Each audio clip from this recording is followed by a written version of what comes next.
तो hello student, क्या हाल चाल। आई होप अच्छे होंगे, मस्त होंगे।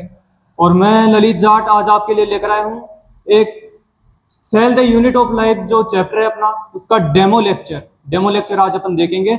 और लगभग आधा घंटे का लेक्चर होगा। इसमें पूरी की पूरी डिटेल आपकी सेल इंट्रोडक्शन की पूरी बातें की जाएगी। किस प्रकार से सेल बनती है, मनुष्य में सेल के क्या फंक्शन है, सारी की सारी डिटेल आज की वीडियो में अपन करने वाले हैं। तो वीडियो के अंत तक जरूर बने रहेगा। और टॉपिक है अपना cell the unit of life, इसका इंट्रोडक्शन है और ये है अपना डेमो लेक्चर। ठीक है, तो अपन स्टार्ट करते हैं। सबसे पहले अपन देखते हैं कि सेल का जो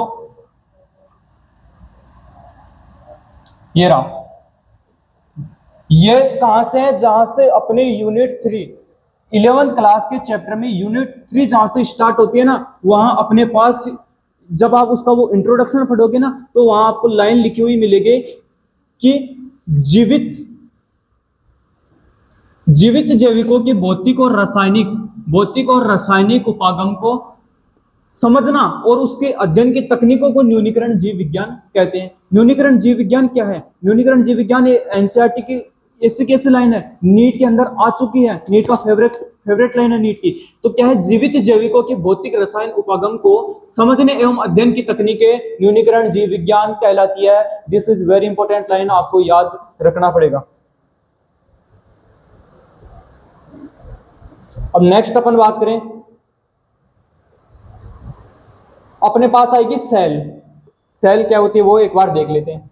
cell the unit of life अपना चैप्टर है। तो इस सेल के अंदर अभी आपको बताऊं कि जो शरीर होता है, एक अपन मकान बना रहे हैं, उस मकान को बनाने के लिए हमें बहुत सारी ईंटों की जरूरत पड़ती है, बहुत सारी। लेकिन उसकी यूनिट क्या है? एक ईंट है, एक ईंट मिलेगी, दो ईंट मिलेगी, फिर बहुत सारी ईंटें मिलकर एक मकान का निर्माण करेगी। उसी प्रकार से सेल भी मिलकर, विभिन्न प्रकार की सेल मिलकर मनुष्य के शरीर का निर्माण करती है, मानव शरीर का निर्माण करती है। सेल क्या है? मानव शरीर की आधारभूत इकाई है।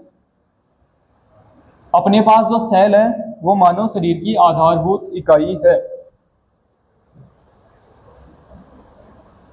यहां से चालू करते हैं, एक मिनट।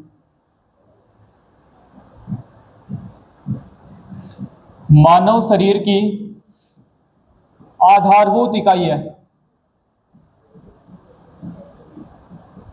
अपने पास सेल मानव शरीर की आधारभूत इकाई है। This is fundamental unit.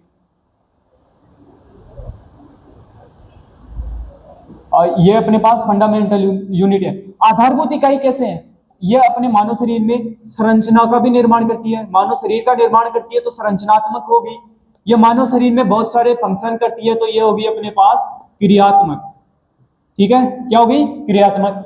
मानव शरीर की आधारभूत इकाई है, फंडामेंटल यूनिट है, संरचनात्मक और क्रियात्मक। ये संरचनात्मक और क्रियात्मक अपने पास यूनिट है। ठीक है, इसके बाद बात करें कोशिका।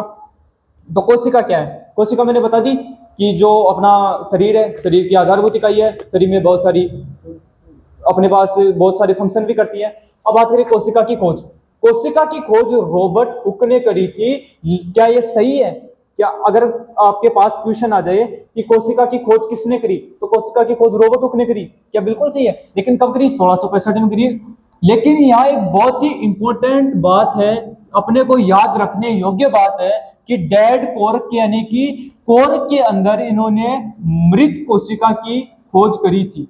जो रॉबर्ट साहब थे ना, रॉबर्ट हुक, इन्होंने मृत कोशिका की खोज करी थी।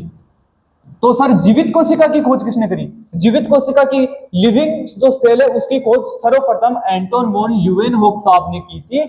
अब जिस प्रकार से अपना शरीर है, अपने शरीर का पूरा कंट्रोल ब्रेन के पास होता है। यह शरीर इतना बड़ा शरीर है, कब क्या किस अंग को यूज में लेना है, पूरा का पूरा कंट्रोल ब्रेन के पास है। लेकिन इस ब्रेन की तरह ही सेल जो होती है, उस सेल के अंदर भी अपने पास एक संरचना होती है जिसको अपन बोलते हैं केंद्रक। और ये केंद्रक है ना, इस केंद्रक की खोज रॉबर्ट ब्राउन ने करी थी। 1831 के अंदर रॉबर्ट ब्राउन ने केंद्रक की खोज करी थी। ठीक है, फिर बात करें इलेक्ट्रॉन सूक्ष्मदर्शी क्या है। देखो, सबसे पहले अपन माइक्रोस्कोप से विभिन्न छोटी छोटी संरचनाओं को देख पाते थे, लेकिन जैसे इलेक्ट्रॉन सूक्ष्मदर्शी का विकास हुआ, इस इलेक्ट्रॉन सूक्ष्मदर्शी को 1950 में अधिक विकसित होने लगी। और जैसे जैसे अधिक विकसित होने लगी, तब कोशिका और कोशिका के अंदर उपस्थित अंग जिनका अपन विस्तृत रूप से अध्ययन कर सके, भाई इलेक्ट्रॉन सूक्ष्मदर्शी का जो विकास है वो 1905 में इलेक्ट्रॉन सूक्ष्मदर्शी का सर्वाधिक विकास